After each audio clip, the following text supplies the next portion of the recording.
बेटा आज हम स्टार्ट कर रहे हैं ज्योमेट्रिक प्रोग्रेशन। ज्योमेट्रिक प्रोग्रेशन,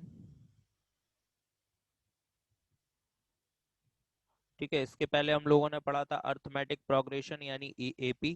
ठीक है, तो इसी तरह से इसे ज्योमेट्रिक प्रोग्रेशन को शॉर्ट फॉर्म में बोलते हैं बेटा जीपी। ठीक है, तो इसे हम लोग शॉर्ट फॉर्म में जीपी बोलेंगे। ठीक है, तो क्या होती है सबसे पहले समझ लेते हैं। तो सबसे पहले हम बता रहे हैं आपको जर्नल टर्म्स ऑफ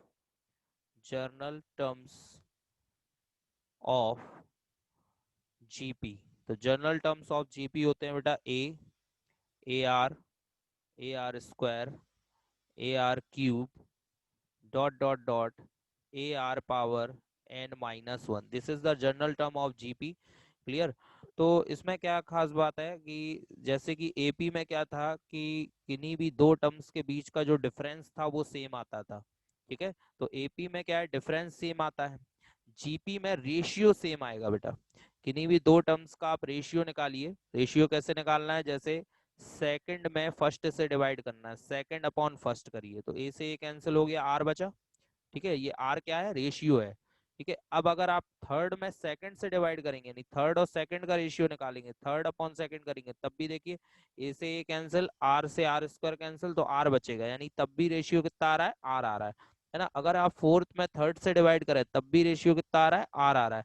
यानी यहाँ पर जीपी में क्या है कि दो टर्म्स के बीच का जो रेशियो है वो सेम है, दैट इज कॉमन रेशियो, है ना। तो यहाँ पे आर क्या है बेटा, आर है common ratio.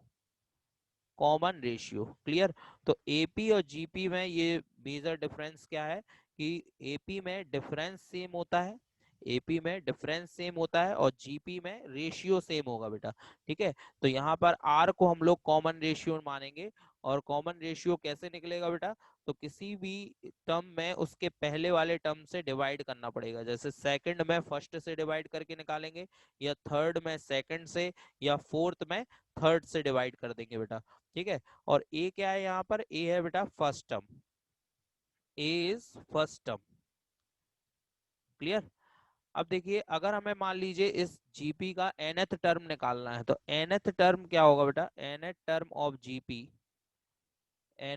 Of GP is equal to, this is a n से इसको भी नोट करेंगे बेटा, दिस इज AR⁻n−1। ठीक है, nth टर्म का फॉर्मूला क्या होगा बेटा, AR⁻n−1, where a is first term and r is common ratio. ठीक है, आर को हम यहाँ पे क्या बोलेंगे, कॉमन रेशियो।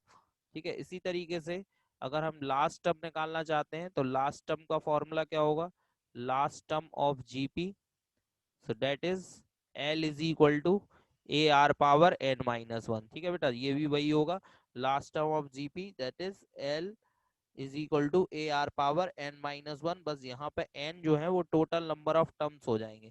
ठीक है, n क्या हो जाएगा बेटा, total number of terms, clear. चलिए अब क्वेश्चन स्टार्ट करते हैं। तो एक्सरसाइज 9.3 में अब हम क्वेश्चन नंबर फर्स्ट देखते हैं बेटा। तो एक्सरसाइज 9.3 क्वेश्चन नंबर फर्स्ट देखिए। तो इसमें हमें सबसे पहले 20th एंड nth टर्म निकालना है जीपी का। तो देखिए जीपी गिवन है हमें 5/2, 5/4, 5/8। ठीक है, ये जीपी गिवन है हमें, और इसका 20th एंड nth टर्म हमें फाइंड आउट करना है। तो देखो सबसे पहले अगर ये जीपी है तो इसका फर्स्ट टर्म कितना है बेटा, फर्स्ट टर्म है 5/2। अब हम कॉमन रेशियो निकालेंगे आर। कॉमन रेशियो कैसे निकलेगा बेटा, सेकंड में फर्स्ट से डिवाइड कर दो, तो सेकंड यानी कि 5/4 डिवाइडेड बाय फर्स्ट यानी कि 5/2। सेकंड में किससे डिवाइड करना है बेटा, फर्स्ट से, तो कॉमन रेशियो निकल आएगा। तो देखो 5 से 5 कैंसिल हो रहा है, 5 से 5 कैंसिल हो जाएगा बेटा, ये 5 से 5 कैंसिल हो गया, और 2 से 4 कैंसिल होगा 2 टाइम्स। ठीक है, 2 से 4 कितने टाइम कैंसिल हुआ, 2 टाइम्स। तो ये वैल्यू आ गई बेटा 1/2। तो यानी आर की वैल्यू कितनी आ गई बेटा, 1/2। ए है हमारे पास, आर आ गया है 1/2। ठीक है, अब हम क्या करेंगे, यहाँ पर 20th टर्म हमें निकालना है। तो पहले हम एक काम करते हैं, nth टर्म का फॉर्मूला लगाते हैं, an is equal to AR⁻n−1। ठीक है, तो nth टर्म पहले निकाल लेते हैं। तो ए की वैल्यू कितनी है बेटा, 5/2, आर की 1/2 की होल पावर n-1। तो ये आ गया बेटा nth टर्म। इसको थोड़ा सा और सॉल्व करें तो ये ऐसे भी लिख सकते हैं बेटा, 5 एज इट इज रहेगा, नीचे 2 इंटू 2 की पावर n-1, क्योंकि 1 की पावर कितनी भी हो कोई फर्क नहीं पड़ता, 1 आता है। तो 5 1 जा 5, और नीचे 2, और इनटू में 2 की पावर कितनी है n-1। ये 2 की पावर 1 होगी और ये 2 की पावर n-1, बेस सेम है, पावर ऐड हो जाएंगी, तो ये हो जाएगा 5/2 की पावर n हो जाएगा बेटा। ठीक है, तो ये हमारे पास nth टर्म आ गया बेटा, 5/2 की पावर n। अब हमें अगर 20th टर्म निकालना है तो बस हम n की जगह यहाँ पे 20 रख देंगे, तो 20th टर्म आ जाएगा। तो यानी कि a20 इज इक्वल टू कितना होगा बेटा, 5/2 की पावर 20, है ना। इसको सॉल्व नहीं करना है आपको 2 की पावर 20 को, क्योंकि काफी बड़ा नंबर आएगा, तो बस यही आंसर हो जाएगा। तो पहले हमने क्या किया, nth टर्म निकाल लिया बेटा, तो nth टर्म आया 5/2 की पावर n, और उसके बाद n की वैल्यू 20 रख दी, तो 20th टर्म आ गया 5/2 की पावर 20। ठीक है बेटा, इसके बाद क्वेश्चन नंबर 2 समझिए। क्वेश्चन नंबर 2 है, find the 12th term of GP whose 8th term is 192। 8th term कितना है बेटा, 8th टर्म यानी कि a8। ठीक है, this is 192 and common ratio is 2। Common ratio कितना है बेटा, 2 है। तो सबसे पहले हमें ए फाइंड करना होगा। अगर हमें 8th टर्म दिया है 192 और कॉमन रेशियो R2 गिवन है, तो 8 टर्म का फॉर्मूला क्या होगा, ए आर पावर 8-1, है ना। nth टर्म का फॉर्मूला क्या होता है, ए आर पावर n-1, तो 8 टर्म का क्या होगा बेटा, ए आर पावर 8-1, n की वैल्यू 8 आ जाएगी। इसमें अगर हम r की वैल्यू पुट कर दें, r की वैल्यू 2 है और ये यहाँ पे 7 आ जाएगा, इज इक्वल टू 192। 2 की पावर 7 से डिवाइड कर दो बेटा, तो 192/2 की पावर 7। अब देखिए 2 की पावर 7 कितना होगा बेटा, 2 की पावर 7 होता है बेटा 128। ठीक है, तो 192/128 आ जाएगा। ठीक है, इसके बाद ये कैंसिल हो रहा है, 2 से कैंसिल हो रहा है, 2 से कैंसिल कर लीजिए, और किसी नंबर से कैंसिल हो रहा हो तो उससे कैंसिल कर लीजिए। ठीक है, 2 से कैंसिल करेंगे तो यहाँ पर 64 आएगा, और यहाँ पर 2 से कैंसिल किया तो 2 9 18 और 2 6 तो ये 96 आ गया। ठीक है, फिर सीधे 16 से ही कैंसिल कर दो, तो 16 से अगर इसको या कैंसिल किया तो ये देखिए 16 से कैंसिल किया तो ये 4 टाइम्स हो जाएगा बेटा, और इसको 16 से कैंसिल करेंगे तो ये 6 टाइम कैंसिल हो जाएगा बेटा। ठीक है, इसके बाद 2 से फिर कैंसिल हो रहा है तो ये 3 हो गया और ये 2 आ गया, तो फाइनली जो वैल्यू आ गई ए की, ये आ गई 3/2 आ गई बेटा। ठीक है, तो ए की वैल्यू 3/2 आ गई। अब इस क्वेश्चन में हमें निकालना था 12th टर्म, तो 12th टर्म का फॉर्मूला क्या होगा, A12 is equal to A R power 12-1। अब n की वैल्यू 12 आ जाएगी अगर 12th टर्म निकालना है, तो a की वैल्यू तो हम निकाल ही चुकी बेटा 3/2, और r की वैल्यू कितनी गिवन थी 2, तो 2 की पावर 12-1 कितना हो गया 11। अगर 2 से 2 की पावर 11 और हटा दे तो ये 2 की पावर 10 आ जाएगा। हालांकि 2 की पावर 10 की वैल्यू आप रख सकते हैं। ठीक है, अगर 2 की पावर 10 की वैल्यू रखना चाहें तो ये वैल्यू हो जाएगी आपकी 1024। ठीक है, और नहीं भी रखना चाहे तो कोई दिक्कत नहीं है, इतना ही आंसर छोड़ सकते हैं। 3 का इसमें मल्टीप्लाई हो कर दिए, 3 4 जा 12, 1 कैरी, 3 2 जा 6 और 1 7, और फिर 0 और 3 1 जा 3। ठीक है, तो ये इसका आंसर हो जाएगा बेटा 3720। ठीक है, इसके बाद नेक्स्ट क्वेश्चन देखते हैं। नेक्स्ट क्वेश्चन नंबर थर्ड देखिए बेटा। क्वेश्चन नंबर थर्ड गिवन है, fifth eighth and 11th term of GP are p q and s. ठीक है, show that p q square is equal to P s. ठीक है, तो देखिए फिफ्थ टर्म यहाँ पर p गिवन है बेटा, a5 is equal to p। Eighth term यहाँ पर q गिवन है, a8 is equal to q। और 11th टर्म यहाँ पर s गिवन है, a11 is equal to s। और हमें प्रूव करना है, prove that Q square is equal to P S, ये हमें प्रूव करना है। ठीक है, तो सिंपल है बेटा, A5 का फॉर्मूला लगाओ। A5 का फॉर्मूला ए आर पावर 5-1। ठीक है, ए आर पावर 5-1, तो कितना आ गया, A are power 4 is equal to P. इसको हम इक्वेशन फर्स्ट लेट कर लेंगे। A8 का क्या होगा बेटा, A are power 8-1, A are power 8-1 is equal to Q, तो A are power 7 is equal to कितना हो जाएगा बेटा, क्यू। तो ये इक्वेशन सेकंड हो गई।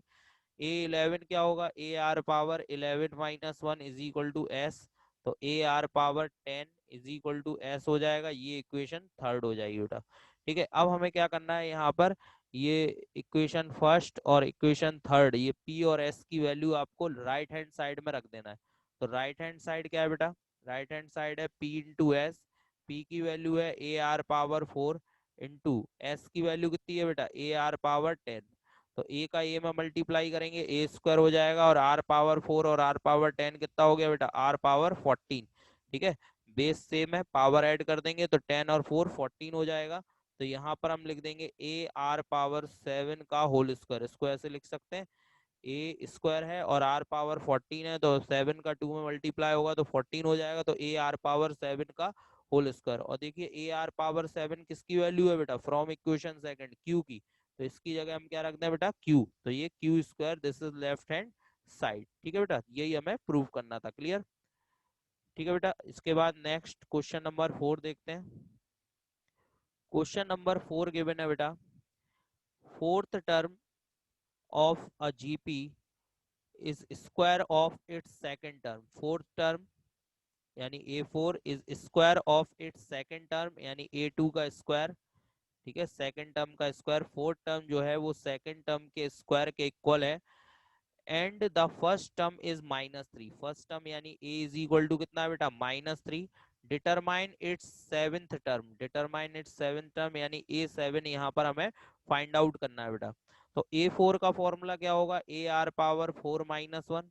a2 का फॉर्मूला क्या होगा, ए आर पावर 2 - 1 का होल स्क्वायर। तो ये देखिए ए आर पावर 3 हो गया यहाँ पे, और यहाँ पे ए आर हो गया और उसका स्क्वायर। ठीक है, तो ए आर क्यूब तो ऐसा ही, ए का स्क्वायर और आर का स्क्वायर, ए की वैल्यू रख दो, ए की वैल्यू -3 है तो -3 r³ और यहाँ पे -3 का स्क्वायर कितना हो जाएगा बेटा, 9। ठीक है, अब यहाँ पर हम कैंसिल कर सकते हैं, 3 से 9, 3 3 जा 9, तो -r³ से r का स्क्वायर पूरा कैंसिल कर दो, तो -r इज इक्वल टू यहाँ कितना बचा बेटा, 3, तो r की वैल्यू भी -3 आ गई, यानी कि कॉमन रेशियो भी कितना आ गया बेटा, -3, और फर्स्ट टर्म भी कितना है, -3। अब a7 निकालना है, तो a7 क्या होगा, ए आर पावर n-1। ठीक है बेटा, तो a की वैल्यू कितनी है, a की वैल्यू -3 है, और r की वैल्यू भी -3 है, और n की वैल्यू आ जाएगी 7। ठीक है, n ए एन का फॉर्मूला होता है ना, ए एन इज इक्वल टू, ठीक है, ए आर पावर n-1, तो यहाँ पे n की वैल्यू 7 रख दी बेटा, तो -3 ऐसा ही बेटा, और ये -3 की होल पावर कितनी बची बेटा, 6। अच्छा, ये -3 की पावर 1 और ये -3 की पावर 6, बेस सेम है तो पावर ऐड हो जाएंगी, तो -3 की पावर 7 लिख सकते हैं। अच्छा, माइनस की पावर 7 है, 7 कैसा नंबर है बेटा, ऑड, और माइनस की पावर ऑड हो तो माइनस आता है, और 3 की पावर 7 ऐसा ही रहेगा, इसको 3 की पावर 7 को आपको सॉल्व करने की जरूरत नहीं है। तो ये इसका आंसर हो गया बेटा। क्लियर? इसके बाद नेक्स्ट क्वेश्चन नंबर 5 देखते हैं। तो देखिए क्वेश्चन नंबर 5 क्या गिवन है बेटा, क्वेश्चन नंबर 5 गिवन है, यहाँ पर इसके फर्स्ट में गिवन है 2 2√2 4 और डॉट डॉट डॉट करके लिखा है इज 128। ठीक है, क्वेश्चन मार्क। क्वेश्चन में पूछा है which term of the following sequence, यानी ये पूछ रहा है कि 128 जो लास्ट में दिया हुआ है, ये इस सीक्वेंस का कौन सा टर्म है। ठीक है, तो हमें ये फाइंड करना है कि 128 इस सीक्वेंस का कौन सा टर्म है, या इस जीपी का कौन सा टर्म है बेटा। ठीक है, तो हम इसमें अभी हमें नहीं मालूम कौन सा टर्म है, तो हम इसको nth टर्म लेट कर लेते हैं, तो लेट कर लिया हमने, let A N is equal to 128। ठीक है बेटा, तो इसको हमने nth टर्म मान लिया, let A N is equal to 128। अब इसमें फर्स्ट टर्म कितना है, तो फर्स्ट टर्म इसमें 2 है बेटा, फर्स्ट टर्म कितना है, 2, और कॉमन रेशियो अगर निकालें r, तो वो सेकंड अपॉन फर्स्ट करके आएगा, तो 2√2/2, 2 से 2 कैंसिल, तो कितना बचा बेटा, √2, यानी कि r कितना आ रहा है, √2। अब अगर इसमें ए एन का फॉर्मूला लगाएं, A N is equal to A R power n-1, तो ए एन की वैल्यू तो 128 रहेगी, ए की वैल्यू 2 आ जाएगी, और आर की वैल्यू √2 की होल पावर n-1 हो जाएगी बेटा। ठीक है, तो 2 से 128 को कैंसिल कर दीजिए, तो ये 64 आ जाएगा बेटा, और √2 को हम ऐसे लिख सकते हैं 2 की पावर n-1/2 लिख सकते हैं ना, क्योंकि यहाँ पे रूट का मतलब क्या होता है, 2 की पावर 1/2, और 1/2 का जब n-1 में मल्टीप्लाई होगा तो 2 की पावर n-1/2 हो जाएगा। इसके बाद जो 64 है, 64 को हम लिख लेते हैं यहाँ पे 2 की पावर 6, और यहाँ पे 2 की पावर n-1/2। अब दोनों तरफ बेस सेम हो गए हैं, तो पावर ऐड कर, पावर को कंपेयर करा सकते हैं बेटा। ये देखो n-1/2 को किससे कंपेयर करा दिया, 6 से, तो n-1 इज इक्वल टू 6 2 जा 12, और 1 को उस साइड ले गए तो 12 और 1 कितने होगा बेटा 13। तो यानी फाइनली जो n की वैल्यू है, आंसर है, वो क्या आ गया बेटा, n इज इक्वल टू 13। ये इसका आंसर हो गया। क्लियर। अब इसी तरीके से आपको इसका फिफ्थ का बी और सी पार्ट भी करना है, तो आप फिफ्थ का बी और सी पार्ट होमवर्क में करिए। ठीक है, बिल्कुल सेम ऐसे ही क्वेश्चन है। ठीक है, इसमें भी आपको एक टर्म दिया गया है और आपको पूछा गया है कि ये सीक्वेंस का कौन सा टर्म है, तो ये आपको होमवर्क में करना है। ठीक है बेटा। इसके बाद अब हम आते हैं क्वेश्चन नंबर 6 पर। तो क्वेश्चन नंबर 6 देखिए बेटा, for what value of x the numbers, numbers लिखे हुए हैं -2/7, एक्स -7/2, ये नंबर्स लिखे हुए हैं आर एन जीपी, यानी एक्स की किस वैल्यू के लिए ये नंबर्स जीपी में है। तो अगर हम मान के चलें कि this numbers are in GP, तो जीपी में कब होते हैं बेटा, जब कॉमन रेशियो सेम होता है। और कॉमन रेशियो कैसे निकालते हैं, सेकंड में फर्स्ट से डिवाइड करते हैं, थर्ड में सेकंड से डिवाइड करते हैं। तो आप यहाँ पे कॉमन रेशियो निकालिए और उसको सेम रखिए, यानी कि फर्स्ट में सेकंड से डिवाइड करिए, सेकंड में फर्स्ट से डिवाइड करिए, सेकंड अपॉन फर्स्ट। ठीक है, सेकंड टर्म क्या था बेटा, सेकंड टर्म था एक्स, और फर्स्ट क्या था -2/7। इसी तरह के करिए third upon second, third upon second यानी माइनस का 7/2 और अपॉन में एक्स, तो थर्ड अपॉन सेकंड, और ये इक्वल होंगे क्योंकि ये भी कॉमन रेशियो है और ये भी कॉमन रेशियो। अब आप एक्स की वैल्यू निकाल सकते हो, तो मैं क्रॉस मल्टीप्लाई कर दो, एक्स का एक्स में एक्स स्क्वायर, और इसका इधर करो -7/2 इंटू -2/7, तो माइनस माइनस प्लस, 2 से 2 कैंसिल, 7 से 7, तो X square is equal to 1 आ गया। तो एक्स की वैल्यू क्या हो जाएगी बेटा, एक्स की वैल्यू यहाँ पर हो जाएगी 1। X square is equal to 1 है ना, तो एक्स की वैल्यू, अच्छा यहाँ पर स्क्वायर हटाया, तो यहाँ पर हम +-1 लगाएंगे। ठीक है, +-1, क्योंकि स्क्वायर हटाते हैं तो प्लस माइनस आता है, तो यहाँ पर क्या लिख देंगे +-1, यानी +1 भी हो सकती है और -1 भी हो सकती है बेटा। ठीक है बेटा, ये इसका आंसर हो गया। क्लियर।